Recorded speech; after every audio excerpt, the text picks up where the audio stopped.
Hi, good morning everyone. We are from Code Reboot, day 4. We are in the first session. So, first session we are going to see the module for communication. So, what do you mean by communication generally?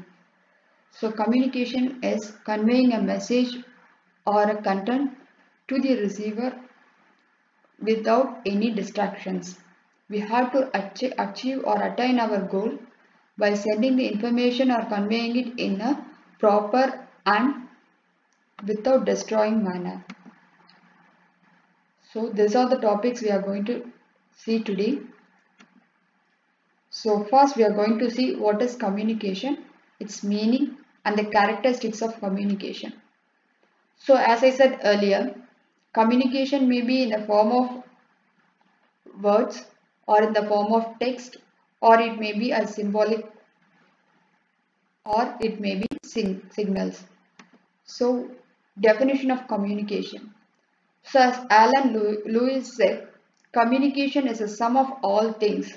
So the sender has to be active, the receiver has to be active, and the message what he has sent to be clear and it has to achieve its goal. So George Terry. So George Terry says it's an idea and it's a viewpoint and it's a form of discussion between the one or two persons or more persons. By Peter Little, he said that it is transmitting an information or an idea to this receiver in the way he responds and executes its results. Next, characteristics of communication. There are 5 characteristics of communication. So first and the main thing is in a communication process there should be at least minimum 2 persons, the sender and the receiver. So there should be a proper exchange of idea. There should not be any jargons or a bad symbols or the bad ideologies to be shared. So the mutual understanding. While we are sending a message to the receiver should have a mutual understanding with the sender. So there should be an encoding and decoding to protect the message what we are sent to the receiver. So in order to send the protected messages, there should be a mutual understanding and a friendliness between the receiver and the sender. Then continuous process. So characteristics of communication is a continuous process, it's never going to end. So it is a process. Once we are conducting a classes, if you are having a classes for a subject, it's a continuous process. It's never going to end in a period of moment. So use of words as well as symbols. We cannot predict that all the learners or the receivers are well educated and they are literates. Some people are illiterates. We have to make them to understand what we are trying to say, and our main intention and goal is to convey the message, not the words.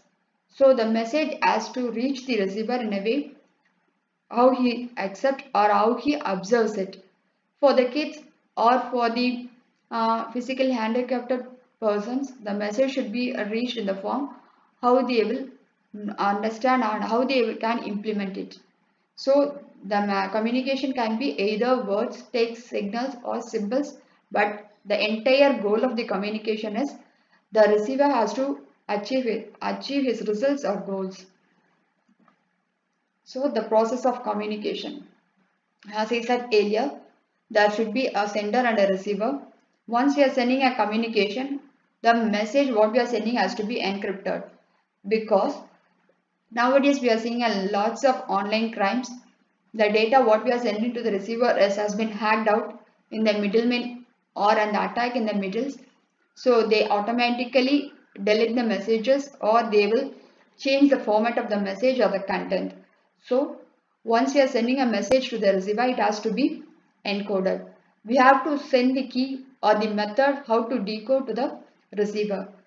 Once the receiver gets the data, he has to send the acknowledgement he has accepted or received the data. Let me give you a small example. So this is the process. Let's think Mary is sending a message, hello. Here we have encoded the data in the numerical formats. We have sent the data instead of alphabet as numbers.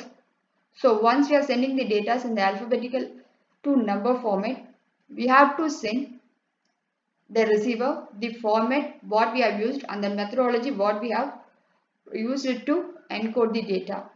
So here we have used the medium as the WhatsApp. Once we are sending the data, so Mira is a receiver.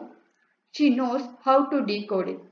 So decoding is nothing but the method what we have used has to be released with the lock and release key. Here the decoding is done.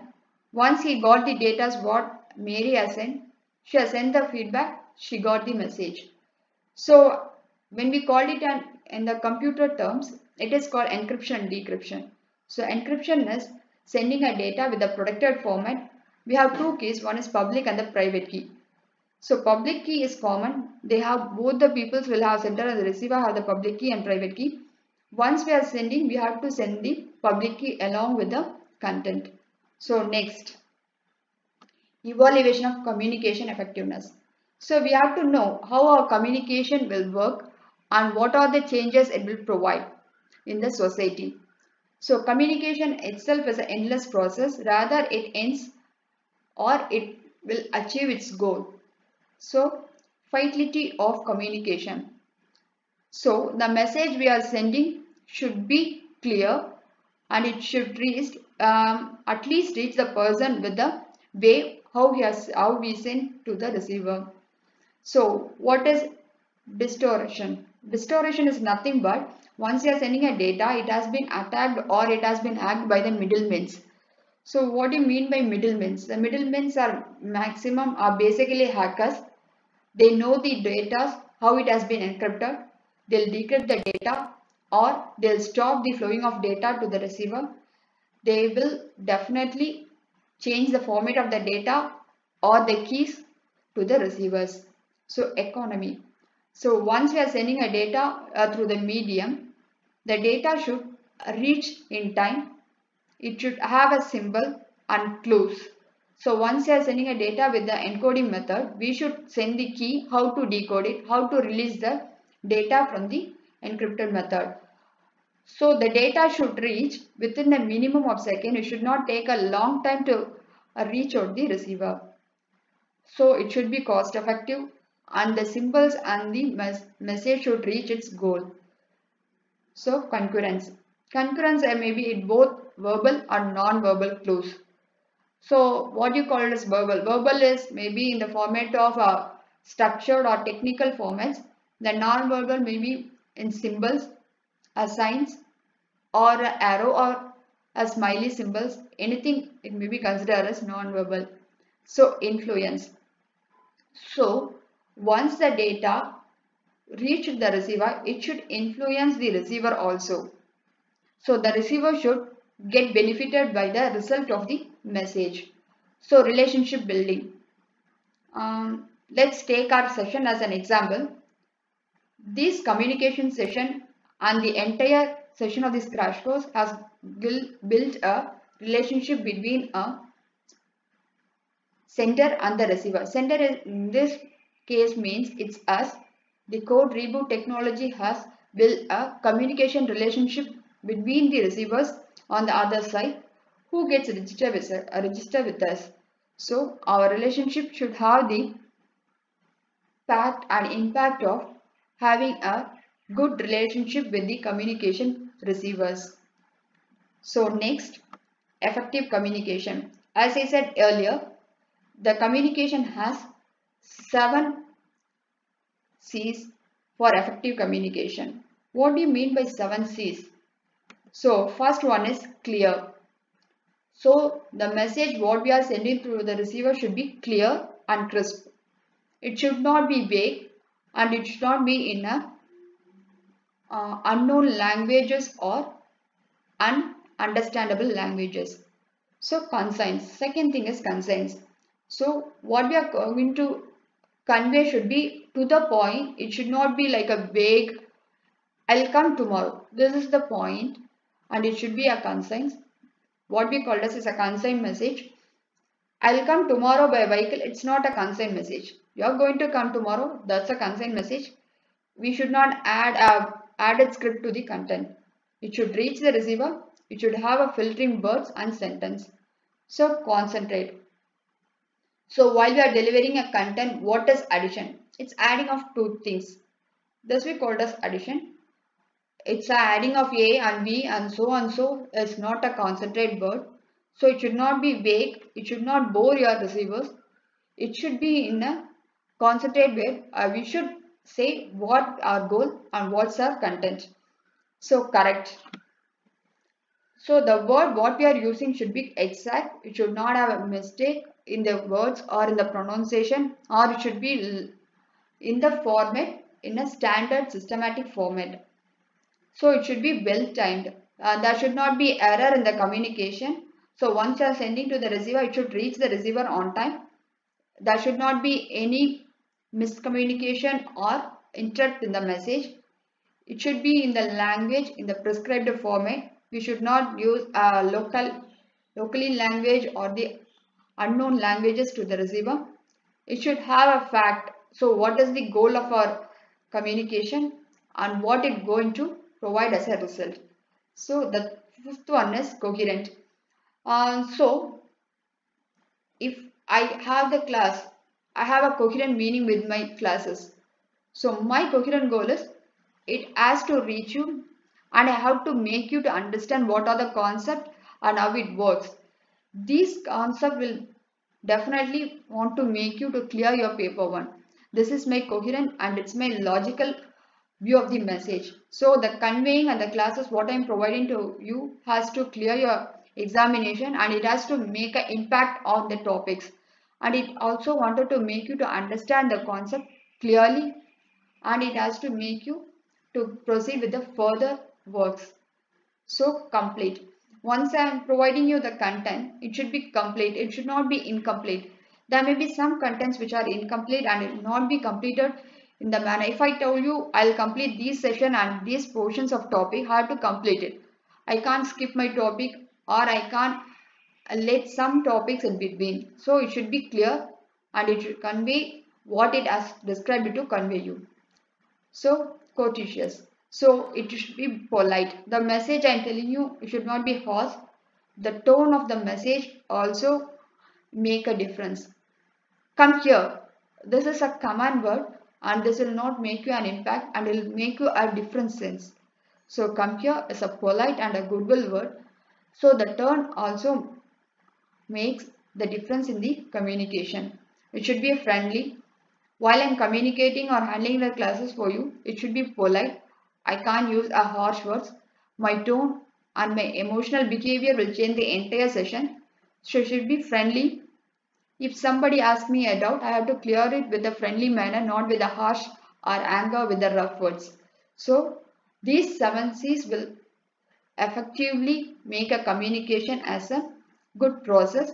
So the first 7 things are clear, concise, concentrate, correct, coherent, complete and courteous. So the next thing is 4 S's of effective communication. So the first thing is short. As I said earlier, the message what we are providing to the receiver should be short and crisp. Simplicity. So while you are providing your message to the receiver, it should not be a colloquial words. It should be a simple words and understandable words. It should not use a complicated words for the meaning. The meaning of the word should be easy and easily accessible by the receiver. Strength. The single word will make a huge impact. I will survey. So this word will give you an entire meaning in its content. So I will survey is not means that you will going to survey. This survey will mean a lot. So you are going to survey in your career, your life and everything. So this aspect of words will strengthen your entire communication. The words you are providing or offering should be has a strength and it has an ability to change the economy and the social impact of the receiver. So sincerity. So the sender, let's take our classes as an example. I am preparing the notes for you and I am having the classes, but I have the sincerity. My word should have an impact and change your career. So I am working in a sincere and a genuine manner. This manner will not only improve the receiver, it also make an impact on the sender. So you also have a sincerity as a teachers. Every teacher has the sincerity in providing the notes and the content to the students. This content will always make the students or the receiver to their next level. Always these content have the impact on the students. These will make the students to reach their goals. So the content which is provided by the sender should be sincere and it should be genuine. There should not be any fake content or it should not have any negative drawbacks. So next, classification of communication. So we are classifying the communication on the basis of receivers. So once it is receiver side, there are four types. First is intrapersonal communication. Second thing is interpersonal communication. And the third one is group communication. And the fourth is mass communication. So what do you mean by intrapersonal communication? Let's think of some jokes. Okay guys. So interpersonal communication is when we try to say something about someone, we'll try to talk in our mind voice. But this mind voice we sometimes hear to them. So this mind voice and calculating about ourselves is called a interpersonal communication. So I said, yeah, she's wearing a weird dress. So once I thought in my mind, it automatically counts as a mind voice. But sometimes may hear to the people, it will provide a negative approach on you. So these kind of things, what I have to do, and how I have to complete my thesis, and I have to apply my examination, how to clear the examination, these all things comes under interpersonal communication. So the next thing is interpersonal communication. So interpersonal communication is just sharing our ideas. So our best example is the classes what we are taking daily with the students and with the persons. I think everyone are educators. So we daily share our ideas with the colleagues and the peoples around us. So it should not be oral, it may be text or it may be an interview, and everything comes under interpersonal communication. So group communication, once a best example is IT peoples. So that is a teamwork. So every people communicate with each other, what is their plan, what they are going to do and how they are going to exhibit the plans.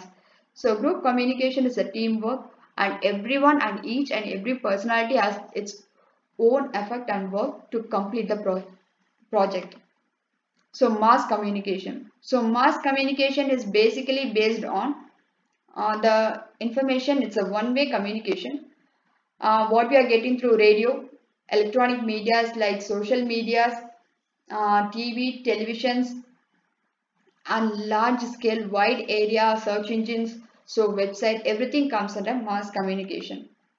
So the next classification type is based on medium employed. So what is the medium we are going to employ for the communications? So it may be considered into 5. So first one is verbal communication, second one is non-verbal communication, third is meta communication, fourth is informal, and the fifth one is formal communication. As I said earlier, the formal communication can be downward communication, upward communication, horizontal, lateral, or diagonal crosswise communication. So first we go for the verbal communication. So verbal communication is just what we are communicating and interacting between the two persons or more than two persons. It is a face-to-face communication or a telephonic communication or texting or messaging through social media, emails, everything comes under verbal communication. So verbal communication can be speaking, reading, listening, writing, or texting through medias. Here we have two categories. First one is oral communication and the second one is written communication. Oral communication everyone knows.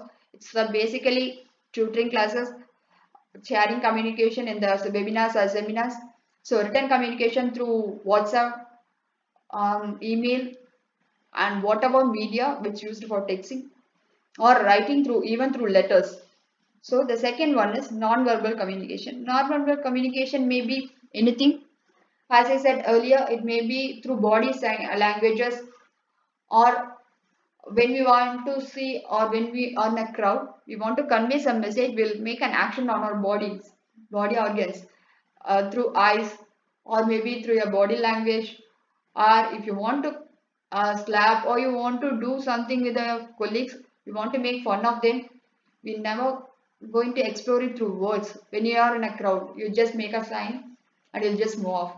So the non-verbal communications may be a body language, an expression, or through symbols. Symbolic expressions are what we do with the deaf and dumb children. So next, meta communication.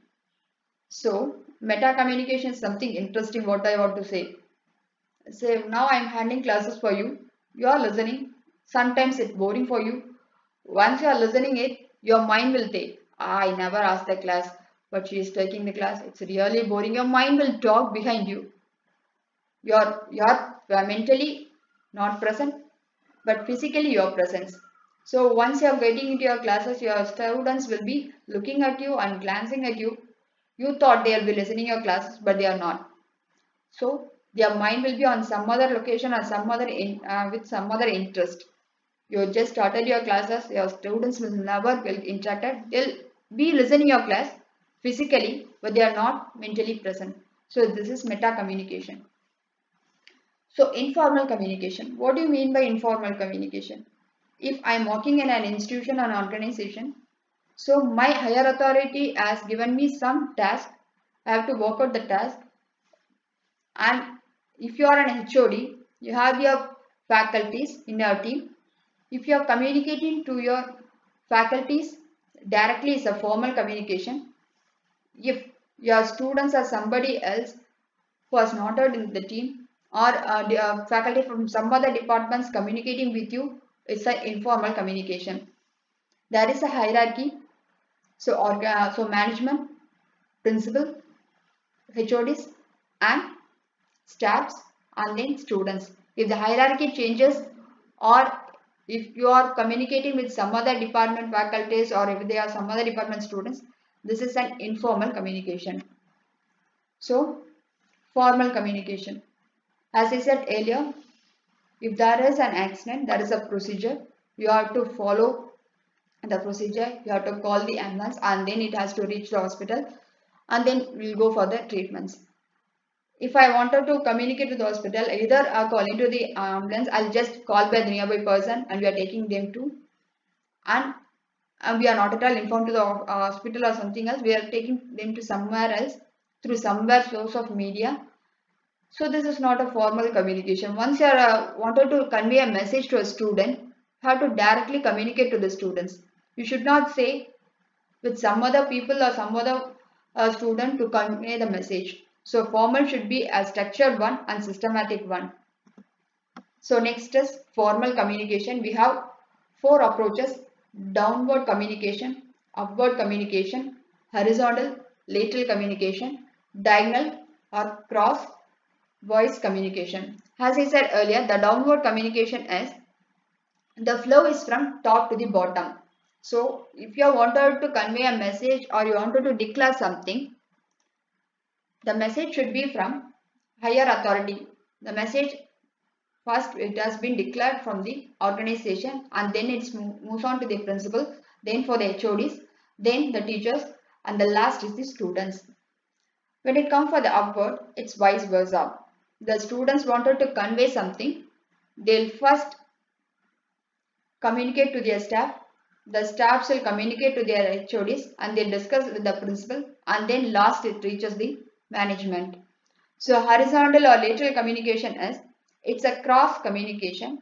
If some if organization or some institution said some important details about the message, they'll communicate with the principal.